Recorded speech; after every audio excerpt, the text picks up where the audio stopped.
ইসরাফিল আলাইহিস সালাম প্রথম যে ফুৎকারটা দিবেন তখন পুরো পৃথিবী কেঁপে উঠবে, মারাত্মকভাবে কেঁপে উঠবে। তারপরের যে ফুৎকার দিবেন তখন সব মরে যাবে, আমরা পৃথিবীতে কেউই বেঁচে থাকবো না। তখন মানুষ মরে যাবে, জিন জাতি মরে যাবে, সমস্ত ফেরেশতারাও মরে যাবে। আল্লাহ তাআলা ওনাকে সৃষ্টিই করেছেন এই বিশাল হুইসেলে একটা ফুৎকার দেওয়ার জন্য, আর কোনো কাজ নাই। যেই ফেরেশতা মালাকুল মাউত, যিনি মৃত্যুর ফেরেশতা, যার মাধ্যমে আল্লাহ তাআলা মৃত্যু ঘটিয়ে থাকেন, তারও মৃত্যু ঘটবে। এত ভয়ঙ্কর একটা চিৎকার দিয়ে মালাকুল মাউত জগৎ থেকে বিদায় নেবে। আল্লাহ হাবিব সাল্লাল্লাহু আলাইহি ওয়াসাল্লাম বলেন, ওই ভয়ঙ্কর চিৎকার যদি পৃথিবীবাসী শুনতে পেত তাহলে আলাদা করে ইসরাফিলের সিঙ্গার ফুৎকার দেওয়ার প্রয়োজন হতো না। প্রতিটা মানুষ তাদের কানের পর্দা ফেটে মুহূর্তেই লাশ হয়ে পড়ে যেত, মালাকুল মাউত মরে যাবে। তখন মহাবিশ্বে আর কেউ থাকবে না একটা সত্তা ছাড়া। তিনি কে? আল্লাহ সুবহানাহু ওয়া তাআলা। লাস্ট হুইসেলটা যখন দেয়া হবে তখন জমিন থেকে সব মৃত লাশগুলো আবার জীবিত হয়ে দাঁড়াতে শুরু করবে। সৃষ্টির পর থেকে আজ অবধি বিশাল হুইসেলটা নিয়ে আল্লাহর আরশের দিকে তিনি তাকিয়ে আছেন। যে মুহূর্তে আমরা এখন কথা শুনছি এখনো তাকিয়ে আছেন, পলকে ফেলেন না চোখে, যে কখন আল্লাহ তাআলা অর্ডার করবেন, করার সাথে সাথে ফুৎকার দিবেন তিনি, আবার না দেরি হয়ে যায়।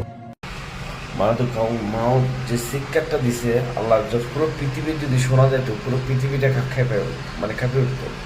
আসলে এটা আমাদের আদারে, আমার আদারে বলছে।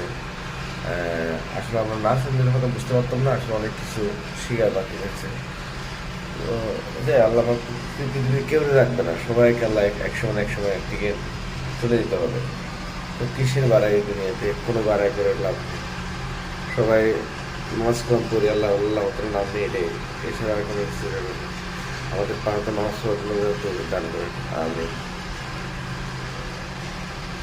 সবাই ভালো থাকবেন। আসসালামু আলাইকুম। ওরা যদি